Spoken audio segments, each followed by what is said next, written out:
kind of rhetoric isn't just in South Africa. It's not just in the political chambers of there. It's happening in Australia. It's happening in the UK. It's happening everywhere.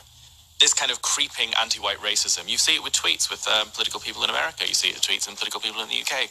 Kill all whites, so the verified accounts, they get away with it. But what happens is in South Africa, the only reason that's different is because it's 30, 40 years ahead where those people are running the country.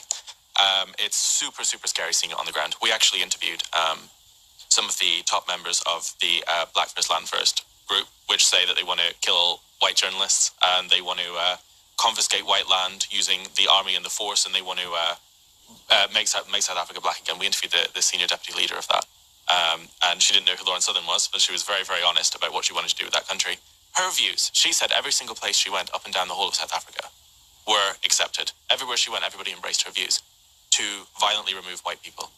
And that is basically the symptom of a country that has Marxism pushed on it, far-left ideologies pushed on it, and then this kind of victimhood where they need, Marxism and communism need someone to blame everything. Liberation theology. Which is why they want to keep the whites in South Africa, because if they leave, they'll go, oh my God, there's no one else to blame. And then, then that is going to happen. They're going to start blaming each other. They're going to start separating inter-black tribal groups. And then basically the whole of South Africa will just revert back to tribal warfare. So many people in South Africa told us that it's turning into Zimbabwe. Actually, our black hotel security guard told me that South Africa was better under apartheid and that it was turning into...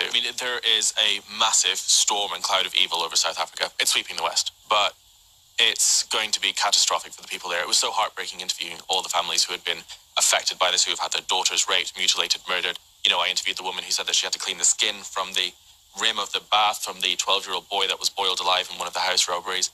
And people are so desensitized to it now there because they see it in every single part of life.